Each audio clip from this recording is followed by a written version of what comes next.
नमस्कार, मी सुवर्णा जोशी। काँग्रेस मुक्त भारताची महत्त्वाकांक्षी घोषणा नरेंद्र मोदींनी केली। विकासाच्या नावाने आक्रमक भूमिका घेत मोदींनी प्रत्येक राज्य कसं मोदीमय करता येईल याची व्यूहरचना आखली आणि अक्षरशः काँग्रेसला मेटाकुटीला आणलं। 2012 नंतर झालेल्या निवडणुकांमध्ये भाजपने स्वतःकडे असलेल्या राज्यांपेक्षा 6 राज्य नव्याने जिंकले, तर काँग्रेसने असलेल्या राज्यांपैकी 8 राज्य गमावली आहेत। काँग्रेसच्या मतांची टक्केवारी 2012 नंतर सगळ्या निवडणुकांमध्ये घसरलेली दिसते आणि यावरचाच आमचा विशेष कार्यक्रम काँग्रेस मुक्त भारत सत्यता काय। सुरुवातीला पाहणार आहोत एक स्पेशल रिपोर्ट। भाजपने 2012 पासून ते नुकत्याच झालेल्या 2017 मधल्या 5 राज्यांच्या निवडणुकांपर्यंत आपल्या खात्यात 6 राज्यांची नव्याने भर घातली आहे, तर काँग्रेसने 2012 नंतर 8 राज्य गमावली आहेत। आपण पाहणार आहोत काँग्रेस आणि भाजपची सत्ता स्थापनेबाबतची देशातली परिस्थिती नेमकी कशी येते। 2012 मध्ये भाजपची कोणकोणत्या राज्यात सत्ता होती ते पहा। गुजरात, मध्य प्रदेश, छत्तीसगड, कर्नाटक, गोवा या राज्यांमध्ये भाजप स्वबळावर सत्तेत होती, तर पंजाब, बिहार, झारखंड या राज्यांमध्ये स्थानिक पक्षांच्या मदतीने भाजपने सत्ता स्थापन केली। तर 2017 मध्ये उत्तराखंड, हरियाणा, राजस्थान, महाराष्ट्र, आसाम, उत्तर प्रदेश आणि झारखंड तसंच गुजरात आणि मध्य प्रदेश आणि छत्तीसगड इथं भाजप स्वबळावर आहे, तर आंध्र प्रदेश, मणिपूर, अरुणाचल प्रदेश या ठिकाणी स्थानिकांच्या मदतीने भाजपने सत्ता स्थापन केली। 2012 मध्ये काँग्रेस कुठे कुठे होती ते सुद्धा पाहूयात। अरुणाचल प्रदेश, आसाम, मेघालय, मिझोरम, मणिपूर, आंध्र प्रदेश, महाराष्ट्र, राजस्थान, हरियाणा, हिमाचल प्रदेश, उत्तराखंड या राज्यांमध्ये काँग्रेस स्वबळावर होती, तर जम्मू काश्मीर आणि केरळ इथं स्थानिकांच्या मदतीने काँग्रेसने सत्ता स्थापन केली होती। 2017 मध्ये काँग्रेस पंजाब, हिमाचल प्रदेश, मेघालय, मिझोराम आणि कर्नाटकात आहे, तर स्थानिक पक्षांच्या मदतीने बिहारमध्ये काँग्रेसने सत्तेत सहभाग घेतला। सुवर्णा दुसाने, IBN लोकमत, मुंबई। या सगळ्या विषयावर आम्ही चर्चा केली फर्स्ट पोस्टचे एक्झिक्युटिव्ह एडिटर अजय सिंग यांच्याशी। आम्ही त्यांना बोलतं केलं, भाजपचा जो थिंक टँक आहे RSS तो सतत म्हणत असतो की ही रणनीती RSSची म्हणजे राष्ट्रीय स्वयंसेवक संघाची ही रणनीती राहिलेली आहे का की भारत काँग्रेस मुक्त करावा। या अनुषंगाने आम्ही त्यांच्याशी संवाद साधला, त्यांनी काय प्रतिक्रिया दिली, उत्तर दिलं, आपण पाहूयात। देखिए, RSS का जो रोल होता है वही है।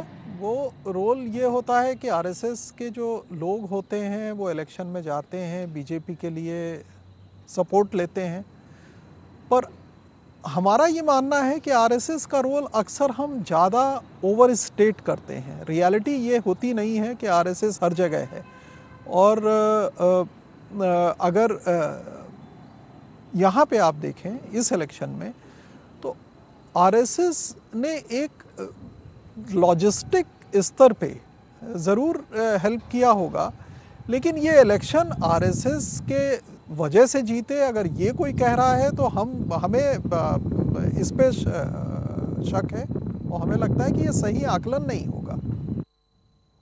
पंतप्रधान होण्यापूर्वी मोदींनी काँग्रेस मुक्त भारताची घोषणा केली। 2012 पासून काँग्रेसने स्वतःकडे असलेल्या राज्यांपेक्षा 8 राज्य गमावली आहेत। महाराष्ट्र, आंध्र प्रदेश, जम्मू काश्मीर, दिल्ली, आसाम, अरुणाचल प्रदेश, हरियाणा आणि उत्तर प्रदेश या राज्यात काँग्रेस चांगलीच पिछाडीवर पडली। आपण पाहणार आहोत याविषयीचा रिपोर्ट। भाइयों बहनों, महात्मा गांधी ने चंपारण में अंग्रेज मुक्त हिंदुस्तान की बात कही थी। आज यहां से जुगल बनना चाहिए, गांधी मैदान से जुगल बजना चाहिए। कांग्रेस मुक्त भारत का सपना हिंदुस्तान साकार। काँग्रेस मुक्त भारताची घोषणा भाजपने केली आणि ती राबवायला सुरुवात केली मोदी शाह जोडगोळीनं। आगामी निवडणुकांची रणनीती आखत विरोधकांना नामोहरम करण्याची कोणतीच संधी भाजप सोडू पाहत नव्हतं। 26 मे 2014ला मोदींनी पंतप्रधान कार्यालयाचा पदभार स्वीकारला, मात्र त्यासाठीची रणनीती भाजपने आधीपासूनच सुरू केली होती। 2013 पासून निवडणुकीच्या पटलावर काय काय घडामोडी घडल्या ते पाहूयात।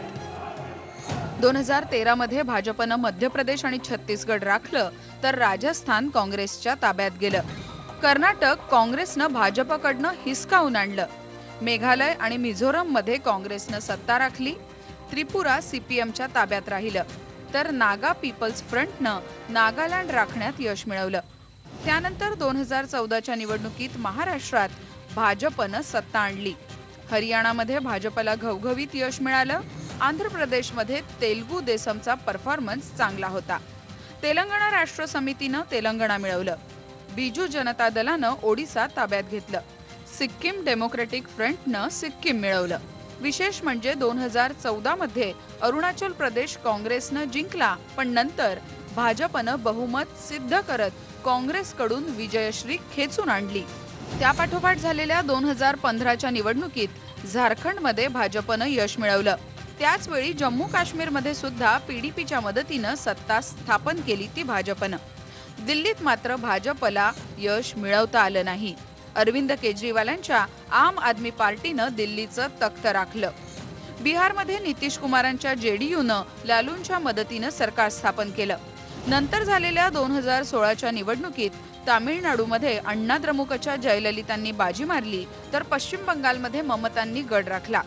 आसाममध्ये भाजपनं काँग्रेसला धूळ चारली तर लेफ्ट डेमोक्रेटिक फ्रंटनं केरळमध्ये झेंडा रोवला. भाजप मात्र काँग्रेसला व्यवस्थित धूळ चारत पुढे जात होती. त्याचवेळी स्थानिक पक्षांना संपवताना भाजपची मात्र चांगलीच दमछाक झाली. या सगळ्यावर कळस चढवला गेला तो 2017च्या निवडणुकीनं. उत्तर प्रदेशात भाजपला पूर्ण बहुमत मिळालं. उत्तराखंडमध्येही भाजपचा दणदणीत विजय झाला तर पंजाबमध्ये काँग्रेसला विजय मिळाला.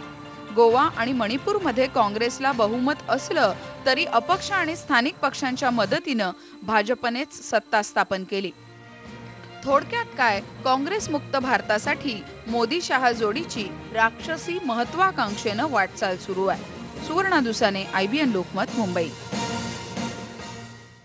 काँग्रेस मुक्त भारत सत्यता काय या विशेष कार्यक्रमामध्ये घेणार आहोत एक छोटासा ब्रेक.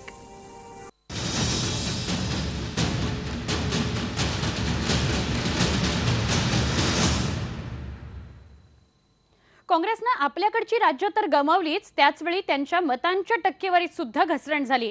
काँग्रेसची मतं कुठे कुठे कमी झाली त्यावर नजर टाकणार आहोत.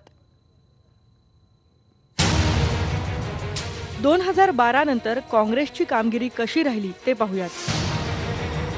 उत्तर प्रदेशात काँग्रेसच्या मतांची घसरगुंडी जोरात होती. 2012च्या निवडणुकीत काँग्रेसला मतं मिळाली 11.5%, तर 2017च्या निवडणुकीत काँग्रेसची मतं होती 6.2%. पंजाबमध्ये काँग्रेसनं पुन्हा सत्ता स्थापन केली, पण मतांची टक्केवारी थोड्या फरकानं कमी झाली आहे. 2012 साली काँग्रेसला मतं मिळाली होती 40%, तर 2017 साली काँग्रेसला मतं मिळाली 38.5%. उत्तराखंडमध्ये काँग्रेसला सत्ता राखता आली नाही. विशेष म्हणजे काँग्रेसचे माजी मुख्यमंत्री हरीश रावत यांनाही जनतेनं धूळ चारली, पण मतांची घसरगुंडी विशेष झाली नाही. 2012 साली इथे काँग्रेसची मतं होती 34%, तर 2017 साली ही टक्केवारी होती 33.5%. गोव्यात काँग्रेसचे सदस्य जास्त निवडून आले तरी सत्ता मात्र भाजपनं स्थापन केली. काँग्रेसच्या मतांची टक्केवारी मात्र कमी झाली. 2012 मध्ये गोव्यात काँग्रेसची टक्केवारी होती 30.8%, तर 2017 साली काँग्रेसच्या मतांची टक्केवारी होती 28.4%. मणिपूरमध्ये काँग्रेसचे उमेदवार सर्वाधिक निवडून आले, पण सत्ता स्थापन केली भाजपनं.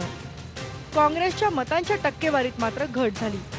2012 मध्ये काँग्रेसची मतं होती 42.4%, तर 2017 साली काँग्रेसची मतं होती 35.1%. थोडक्यात काँग्रेसच्या मतांची घसरगुंडी सगळीकडेच पाहायला मिळतेय. सुवर्णा दुसाने, IBN लोकमत, मुंबई. ज्येष्ठ पत्रकार कुमार केतकर यांच्याशी आम्ही या संदर्भात संवाद साधणार आहोत. भाजपनं काँग्रेस मुक्त भारताची घोषणा केली. ही घोषणा भाजप यशस्वीपणे राबवतंय असं म्हणता येईल का सर? काँग्रेस मुक्त म्हणजे नक्की काय हे पाहिलं पाहिजे. काँग्रेस मुक्त याचा अर्थ नेहरू गांधी घराणे मुक्त का काँग्रेसच्या विचारसरणीपासून मुक्त का काँग्रेसच्या कार्यकर्ते आणि संघटनेपासून मुक्त? आता कार्यकर्ते आणि संघटनेपासून मुक्त म्हणायचं तर उत्तर प्रदेशामधल्या अनेक लोकांना भारतीय जनता पक्षाने जी तिकीटं दिली ती फक्त 5 किंवा 10 दिवस अगोदर काँग्रेसमधून भारतीय जनता पक्षात आलेल्या दिली. म्हणजे त्यांना काँग्रेसमधली माणसं जर भारतीय जनता पक्षात आली तर मग ते काँग्रेस मुक्त करायला मदतकारक वाटते. हे काय लॉजिक आहे किंवा तर्कशास्त्र मला कळत नाही. त्यामुळे मुद्दा क्रमांक 1, महाराष्ट्रात सुद्धा मोठ्या प्रमाणावरती काँग्रेसचे लोक भारतीय जनता पक्षात आलेले आहेत या ठिकाणी आणि त्यांना ताबडतोब तिकीट मिळालेली आहेत आणि तरीसुद्धा ते निवडून आलेले आहेत. याचा सरळ अर्थ असा की काँग्रेस मुक्त जर करायचं असेल तर त्यांनी एवढं पाहिलं पाहिजे की आम्ही कोणत्याही काँग्रेसच्या माणसाला आमच्याकडे घेणार नाही. आम्ही काँग्रेस व्यतिरिक्त माणसं घेऊ आणि त्यांना निवडून आणू. परंतु तसं ते करत नाहीत. उलट ते काँग्रेसवाल्यांना आवाहन देऊन बोलवून घेतात आणि त्यांना तिकीट देतात आणि मग ते निवडून येतात. म्हणजे त्यांना काँग्रेसच्या व्यक्तींच्याबद्दल काही नफरत नाही असं म्हणावं लागेल, पण तरी काँग्रेसबद्दल नफरत आहे. म्हणजे मग ती परिणामकारकरित्या त्यांना फक्त नफरत आहे ती नेहरू कुटुंबाविषयीची आहे, पंडित नेहरूंपासून ते अगदी राहुल गांधींपर्यंत. त्यामुळे जर काँग्रेस संघटना, काँग्रेस विचारसरणी आणि नेहरू गांधींचं नेतृत्व याच्यामध्ये जर त्यांना काही मुक्त करायचं असेल तर फक्त नेहरू मुक्त करायचं आहे, काँग्रेस मुक्त नाही. काँग्रेसशी त्यांना अगदी उत्तम संबंध ठेवत आहेत. ते अजून माणसं घेत आहेत काँग्रेसमधनं. नंदन निलेकणी सुद्धा त्यांनी घेतलं काँग्रेसच्याकडनंच त्यांच्या आधार कार्डासाठी आणि आधार कार्डावरती सगळ्यात जास्त टीका ही BJPने केली होती. एवढंच नव्हे तर GST ज्याचं आता खूप कोडकौतुक चाललं आहे त्या GSTबद्दल नरेंद्र मोदी स्वतः मुख्यमंत्री असताना गुजरातच्या विधानसभेत असं म्हणले, संबंध देशाने जरी GST आणला तरी मी गुजरातमध्ये आणणार नाही. आता तोच GST मोदी आपलं यश म्हणून दाखवत आहेत. नक्की. केतकर सर, अधिक आपल्याशी संवाद साधायचा आहे त्यामुळे असे संपर्कात राहा. आता आपल्यासोबत ज्येष्ठ पत्रकार भारतकुमार राऊत सुद्धा जोडले गेलेले आहेत. भारतकुमार राऊत सर, मोदींची लाट आहे हे बरोबर आहे आपल्याला दिसतंय. असे दाखले इतिहासात आहेत का की भारताचं राजकारण भावनेच्या लाटेवर नेहमी स्वार असतं? भारतामध्ये विशेष असं दिसलेलं आहे, भारतामध्ये भावनेवर निवडणुका जास्त लढवल्या जातात. त्यावेळी जी भावना असेल त्या भावनेवर आधारित अशा तऱ्हेचं मतदान होतं आणि त्यामुळे आज जर का लोकांच्या मनामध्ये भाजपाविषयी ममत्वाची भावना झाली असेल आणि ह्याच्यामध्ये सुप्त हिंदुत्वाची भावनासुद्धा आहेच. भाजपचा रंग जो भगवा आहे, जो हिंदुत्वाचा रंग आहे, त्याची भावनासुद्धा या देशातल्या हिंदू मनामध्ये जागृत झालेली आहे. हे सत्य आपण नाकारू शकणार नाही. 1984 जी निवडणूक होती, जी निवडणूक चालू होण्याच्या आधी इंदिरा गांधींची अत्यंत दुर्दैवी हत्या झाली. इंदिरा गांधींची हत्या झाल्यानंतर 15-20 दिवसातच किंवा 1 महिन्यातच राजीव गांधींनी लोकसभेच्या निवडणुका जाहीर केल्या आणि सिंपथी वेव्हवर, सहानुभूतीच्या लाटेवर ऐतिहासिक अशा 414 जागा या राजीव गांधींच्या काँग्रेसला मिळाल्या होत्या. एवढी काँग्रेसची तेव्हा होती का, शक्ती होती का? तर तशी शक्ती नव्हती. परंतु ती त्या लाटेवर ती त्यांना मिळाली. सहानुभूतीची प्रचंड मोठी सुनामी त्यावेळी आलेली होती आणि त्याचा फायदा त्यांना मिळाला. असं या लोकशाही, पर्टिक्युलरली जेव्हा आपण बहुपक्षीय अशी संसदीय लोकशाही मानतो तेव्हा या लाटा या येतच राहणार. त्या अपरिहार्य आहेत. ते तुम्हाला किंवा मला आवडतात की नाही याला काही अर्थ नाही. नक्की. राऊत सर, धन्यवाद. आपण या सगळ्या विषयावर आमच्याशी संवाद साधलात त्याबद्दल. अजून एका रिपोर्टकडे वळूया. मोदीमय वातावरण भारतात निर्माण झाल्यानंतर भाजपच्या मतांच्या टक्केवारीमध्ये नेमकी किती आणि कुठे वाढ झाली आहे त्यावर नजर टाकणार आहोत. भाजपच्या मतांच्या टक्केवारीत नेमकी किती वाढ झाली आहे ते पाहूयात. 2012 साली उत्तर प्रदेशात मतांची टक्केवारी होती 15%, तर 2017